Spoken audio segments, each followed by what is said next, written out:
میرا آج کا مقصد بھی کوئی دلائل کے لمبی انبار لگانا نہیں ہے.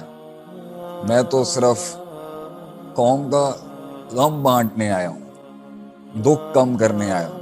اور میں نے 17 سال اس فیلڈ میں صرف لوگوں کو حوصلہ ہی دیا ہے اور ٹوٹے ہوئوں کو سہارا دینے کی کوشش کی ہے, کیونکہ یہ زندگی بڑی تکلیف دہ زندگی ہے. اس کی رحمتیں بھی ہیں برکتوں سے. میں اس سے ہٹ کے کہہ رہا ہوں کہ انسان کا غم ایک عظیم غم ہے. ایک غم اتنا دائمی ہے کہ آپ اس دنیا میں کچھ بھی بنا لیں, whatever you construct in this life of yours, وہ غم کبھی کم نہیں ہوگا.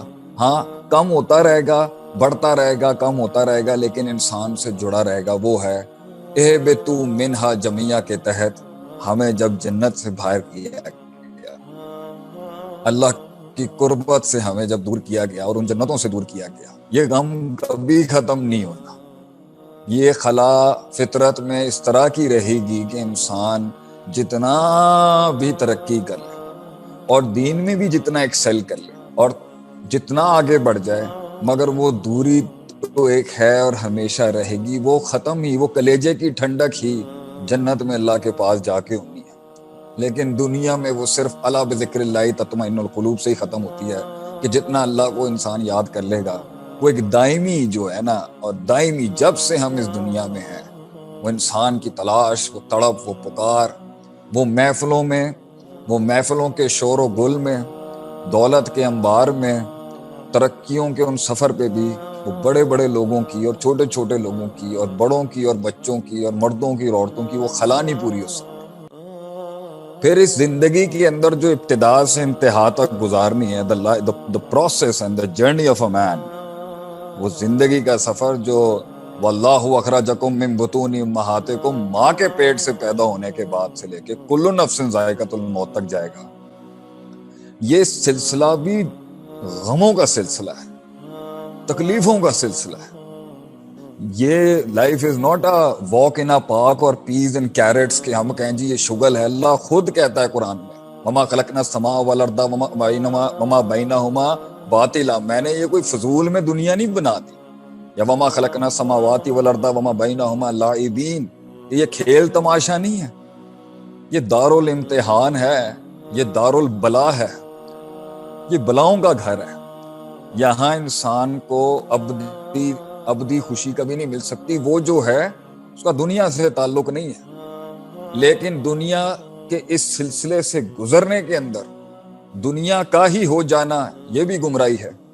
اور دنیا کے اس سفر میں ابتدا سے انتہا تک دنیا کا تارک ہو جانا, آخرت کی یاد میں دنیا ترک کر دینا, یہ بھی امتحان میں فیل ہو جائے گا.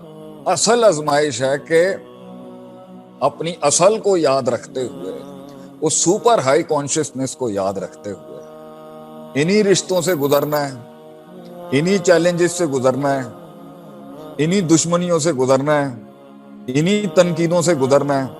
معاشرے میں اپنی سلطنت بڑھانی ہے. کلکم راعٍ وکلکم مسئول عن رعیتہ کے تحت کہ اللہ کہتا ہے, نبی صلی اللہ علیہ وسلم فرماتے ہیں ہر آدمی کی ایک بادشاہت ہے اور ہر آدمی سے پوچھا جائے گا کہ تیرے اثر رسوخ نے کتنا انقلاب پیدا کیا لوگوں کی زندگی, کتنا امپیکٹ کریٹ کیا اس نے اپنی زندگی کی. تو 4 لوگوں پہ ہی مؤثر تھا یا 4000 لوگوں کی زندگیوں میں تیری زندگی سے فرق ہے. اور یہ چھوٹی چھوٹی سلطنتیں کانسٹیٹیوٹ کر کے امت بن جاتی ہے, ایک سسٹم اور ایک نظام بن جاتا ہے. تو ہر بندہ پرائیویٹلی رسپانسبل ہے اپنی زندگی میں اپنا سرکل بڑا کرنے کے لحاظ سے, لیکن گزرنا اسی میں سے, انہی لوگوں میں سے, انہی منافقین میں سے, انہی ان الذین کفروا سواء علیہم انذرتم ام لم تنذرہم لا یؤمنون, اس پارٹی سے بھی گزرنا ہے. ومن الناس من یقول آمنا باللہ وبالیوم الآخر وما هم بمؤمنین لا الہ ہؤلاء ولا الہ ہؤلاء, اس پارٹی کے تھرو بھی گزرنا ہے. اور ھدی للمتقین والوں سے بھی گزرنا ہے, آپٹیمسٹک لوگوں کے تھرو بھی گزرنا ہے, نیگیٹو لوگوں سے بھی گزرنا ہے. اور کنکریوں کے ساتھ پہاڑ بنانے کی کوشش کرنی ہے, ذرے کو سمندر بنانے کی کوشش کرنی ہے. یہی زندگی.